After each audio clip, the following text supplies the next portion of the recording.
Sweep to quarters. On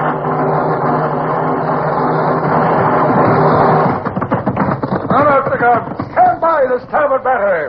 One broadside into her, if you please, Captain Bush. Pointers on target. Linstocks ready. Aye, aye, sir. Ready. Fire!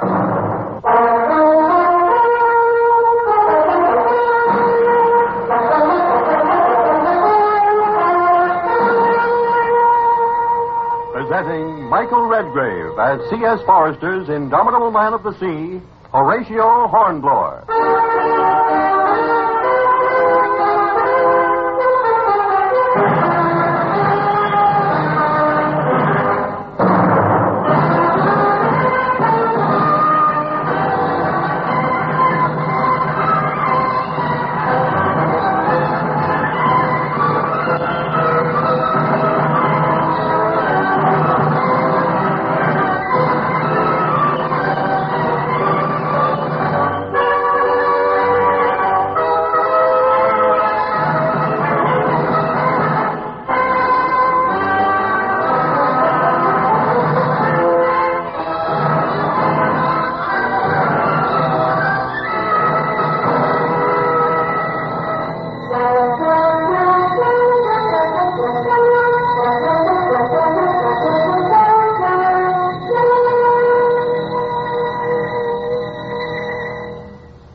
Wonderful and exciting days. Even now, after so many years, and knowing what trouble and hardship was to come, I'd still elect to live them again, had I the choice. Yet on the morning when the captains of the squadron sat in the Admiral's cabin discussing the forthcoming operation, I was full of foreboding. Admiral Leighton had censured me for leaving the squadron, despite my success. I could not but feel that he still suspected me of having been the lover of Lady Barbara before her marriage to him. And now I again found myself opposing him. Then, we're agreed, gentlemen. The capture of the town of Rosas, if it can be effected, will throw the French plans for the subjection of Catalonia into confusion. Our 3 ships can supply a landing party of 600 men, and Captain Hornblower will lead them. His experience of the Spanish during his imprisonment there and his command of the tongue make him the obvious choice. I trust you'll forgive me for saying so that it might be unwise to trust so entirely to the cooperation of the Spanish army. But they have 7,000 men at Olet, ready to march. It's only 30 miles from Olet to Rosas. Yes, sir, but over mountain paths. Can we be sure that they have that number or that they will come? I'm sorry to be so insistent, sir, but I have painful experience of Spanish promises. They're seldom to be relied on. That's nonsense, Captain Hornblower. I have General Robiera's definite promise to march. Well, what alternative do you suggest, then? Well, I would suggest, sir, that we confine ourselves to actions within our own strength without having to rely on Spanish help. My instructions are to cooperate as closely as possible. Now, Rosas has a garrison of no more than 2,000 men, and Robiera has 7,000 only 30 miles away. The French army cannot reach Rosas in less than another week. We can supply heavy guns, men to work them, and more men to lead a storming column when we've effected a breach. It can be done easily before the French army arrives. So I fail to understand your objections, Captain Hornblower. I did but state them at your request, sir. I ask for helpful suggestions, not objections. I look for more loyalty from you, Captain. I can assure you of my loyalty, sir. Very well. Then we can start at once. I trust we're on the eve of the most resounding success the Mediterranean coast of Spain has ever seen.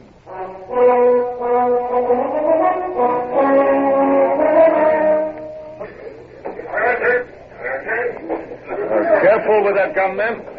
If it slips off the pontoon, it'll be nothing but 2.5 tons of useless metal. Now, heave there. I want all 10 guns at the top of that cliff before dawn.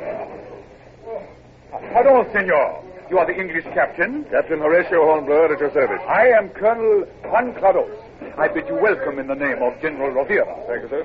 I bring 1,000 men, 50 horses, and 100 mules. Yeah, it will take 50 horses to drag one of those 24-pounders over this country. They're going to be kept busy, sir. I have combed the country for animals, senor. These are all I can muster. Very well, then we must harness men, too.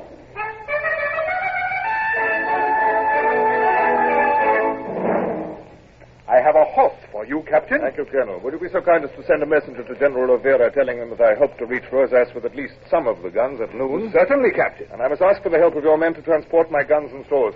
400 will help with the guns, and another 400 will carry one 24-pound cannonball each. But, Captain, this is not possible. And after that, they will return here for more. I was promised a sufficiency of pack animals. If you do not supply me with 4-legged ones, I must use those with 2. Now, pardon me while I get the column started. Sir? Aye, sir. Allot 10 horses and mules to each gun and 100 men on the drag ropes. Send 100 men ahead to clear the path. They must roll rocks out of the way and fill in holes. Now, see that every Spanish soldier is at work. Aye, sir.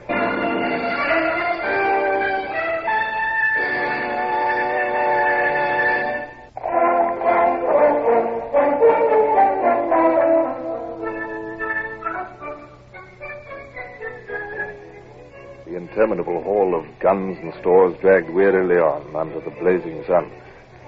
Colonel Claras and I rode ahead, with his 3 staff captains behind us, and young midshipmen Longley and Coxswain Brown acting in a like capacity for me. But when at last we reined our horses at the top of the last of the rocky undulations and gazed down at the town of Rosas in the plain, I knew that it would be many more hours before my guns were ready for the siege. In 5 hours, the first gun had traveled little more than 3 miles. Pondering this, it was a few moments before I was struck by the general peacefulness of the scene below. Colonel Claras, the plain is almost deserted. Where is General Rivera's army of 7,000? They were to have been besieging the town. You told me they were marching last night. They do not seem to have arrived yet. This is serious. My men and stores are strung out over 3 miles of country, sir, within easy reach of any column the town of Rosas might care to send out. What of the messenger you sent at dawn to General Rivera? Has he returned? The messenger? Oh, yes, I remember. He did not go. He didn't go? What? It would have been to put somebody to unnecessary trouble. If the general comes, he comes. If not, no messenger can bring him. I might have expected this. Even your squadron of cavalry there who are watching the city haven't bothered to report the non-arrival of the army. We're in considerable danger here. Oh, no, my men are used to mountains. If the town garrison attacks us, we can get away. Get away?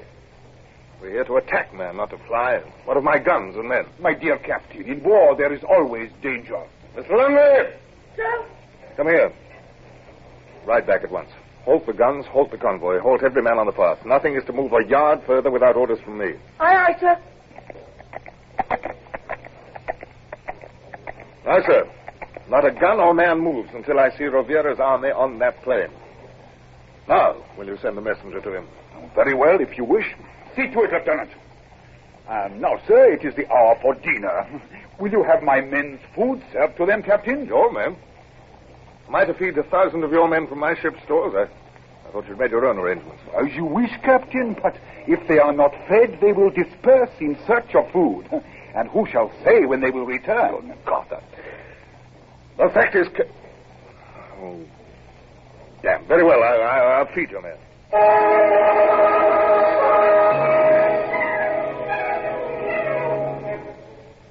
There was nothing else to be done. I fed them, and when they'd eaten, they lay in the scrub and slept. The siesta was sacred, even in war. But I could not eat, and I scribbled a report to Admiral Leighton and walked about, fretting until his reply came. And the reply was as futile and unpractical as I might have expected. Excuse me, sir. Look. What is it, Brown? The fog is down there on the move. They're coming out of the fortress, sir. Yes. 3 columns of them. Another good that cavalry picket is, sir. They're galloping back to the Spanish army as fast as they can. Those columns seem endless. There must be at least 1,000 men in each and more coming. But the Spanish estimated the garrison strength at less than 2,000. I see their plan. 2 columns to attack us directly, 1 to cut off the retreat to the mainland. There's not a moment to lose, Brown. Captain! Captain! They are attacking, Captain. We must get away. You'll surely not abandon the convoy, Colonel? I cannot afford to lose my army. If I march them now, there is just time to get away. What? Unfortunate, senor. A military necessity. Yes.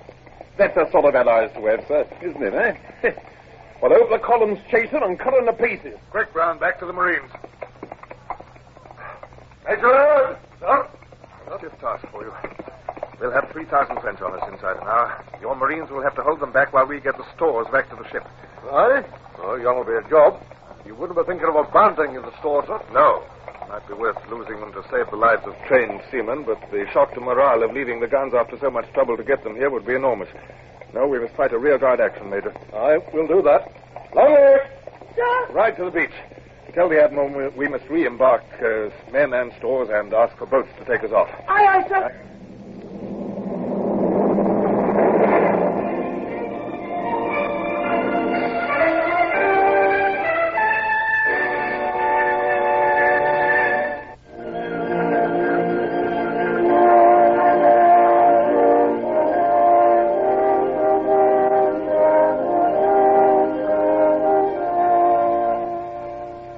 As far as the head of the cliff overlooking the beach. The beach party was hard at work reloading the barrels of bread and beef. And at the head of the cliff, a party of seamen were unloading the first mule train. Bring those mules back to the guns as soon as they're unloaded. Aye, aye, sir. Come along there. Brown, come, you stay with me. I may need messengers. Listen. Sounds as though Major Laird is already in action. Let us go back and see what's happening. Look, sir. There's Major Laird on that high rock above the pass. Yes. He's got his men stuck out along the top of the ridge. Oh, well, Major Laird. You look as though you're enjoying yourself. Aye. Come up and see for yourself. Yeah, hold my horse, Brown. I'm going up.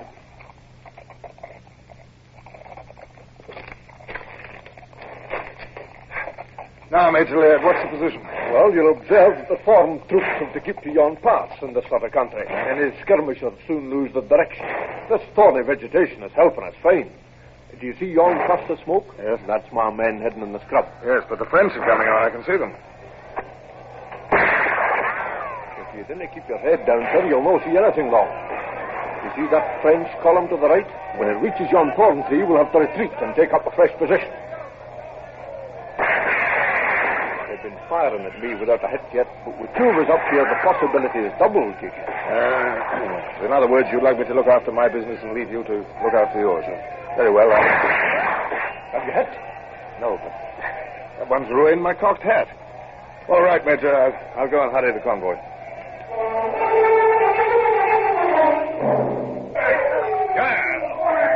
Heave away, lads.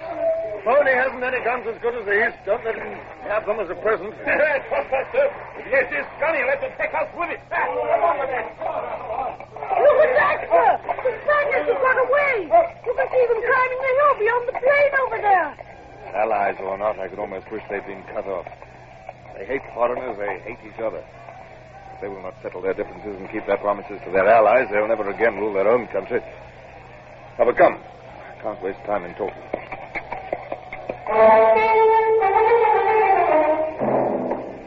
All the afternoon, under the blazing sun, the back-breaking work dragged on, and the Marines fought their heroic rearguard action, yielding their ground only inch by inch and keeping the harassed Frenchmen away from the retreating guns and stores. Problem after problem presented itself and was solved.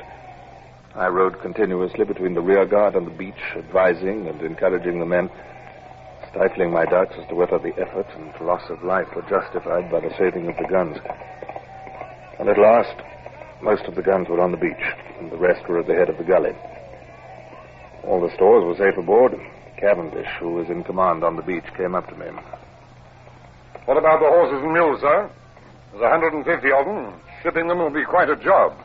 There'll be a nuisance on board, too, sir. It'll be more of a nuisance to allow them to fall into the hands of the French. I'd rather have their throats cut on the beach. Oh, I hope that won't be necessary, sir. Maybe we could feed them on crushed biscuit aboard. They look as if that'd be a luxury to the food they have been getting. If you'll leave it to me, sir, I'll ship them. Very well, Cavendish. Send them on board with the stores. Aye, sir. Now, Mr. Longley, Sir? this is going to be the decisive moment. From this point, we can overlook both the beach and the gully, where the Marines must make their final stand. And we shall... Here they come now, sir. There's Major Laird, right on the top of the cliff. He's forming his men along the summit. And the French are right on their heels. Keep down, you fool. out, sir. That body of infantry. They're running straight for us. They cut us off by them. They're between us and the Marines. We'll have to get down the cliff, sir. It's our only hope. Down there? Not a goat, my lad. This way, sir. There's a leg. Look, I'll drop first. It's quite safe, sir, so long as you don't let yourself sway outwards. Not my idea of amusement, Mr. Longley. We're not much better off here.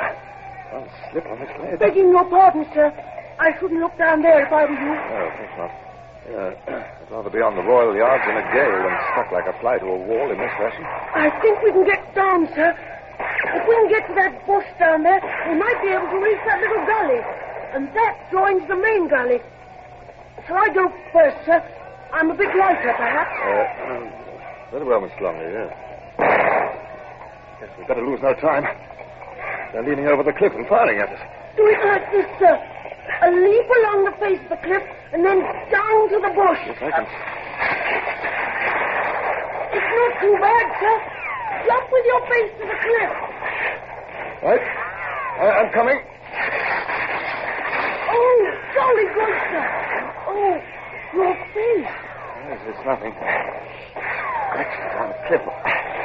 Where do we go now? I can't see. Take my cravat, sir. You'll be blinded with all that blood in your eyes. I've got my handkerchief. Now, don't fuss, boy. Come on, let's get on. Over here, I think, sir. Catch hold of that lump with your hands and put your foot in that crack. No, not that crack, the other. What? Oh, what? Now, if we edge ourselves along the cliff face, like this... Yeah. Well, it was going to be like this. I stayed and fought with bare hands. I'm slipping. Hold on, sir, for heaven's sake. Well, I am holding on for my own sake, boy. Can you sit there for a minute or two while I look round this corner, sir? Oh, yes, carry on, Longley, carry on. It's all right, sir. There's only one nasty bit now. Oh, if you edge round this corner, that's right. Yeah. If you got into that depression, you could rest a bit, sir. The froggies can't see us here. Yeah, thank you, Longley. Do you enjoy this sort of thing, Longley? I'm frightened out of my life, sir. Oh. I wish I could take it as calmly as you do. If you'd care to stay there, sir, I could go on and bring back some men with ropes. No. There's still work to do. Oh, I'll come on. Ready, sir? Yes, I'm ready. Go on.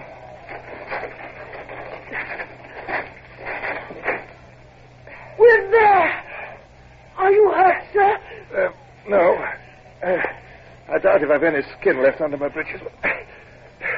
Nothing's broken. Yeah. Yes, that was a nice piece of work on your part, Mr. Longley. You'll make a very fine officer. Thank you, sir.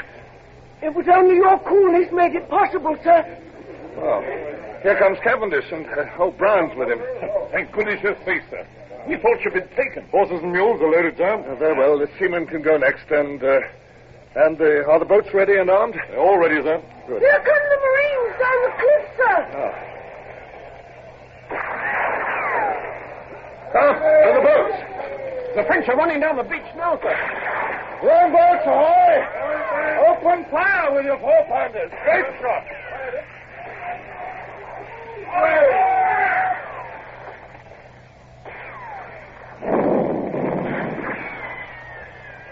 Stop them. Get aboard, everyone. Move the safe.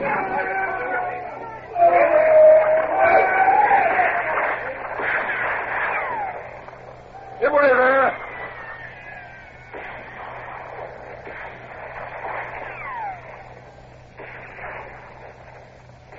Very handsome operation, was yon. Your men did splendidly, Major Laird.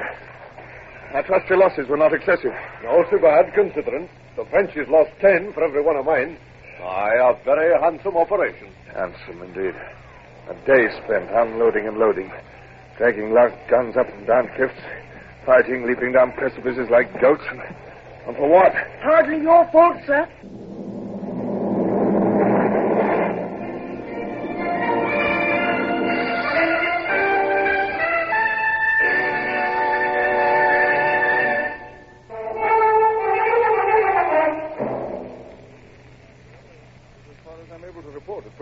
Until my officers have submitted the casualty lists.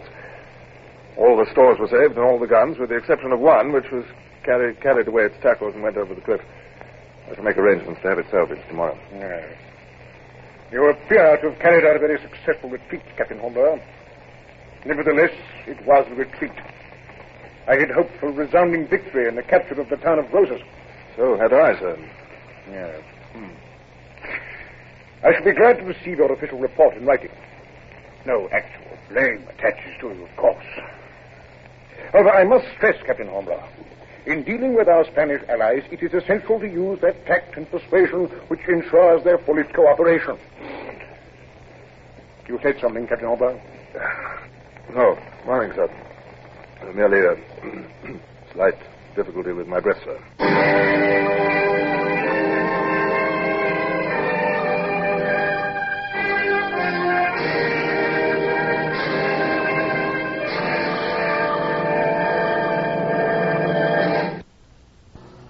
Horatio Hornblower, starring Michael Redgrave, is based on the novels by C.S. Forrester.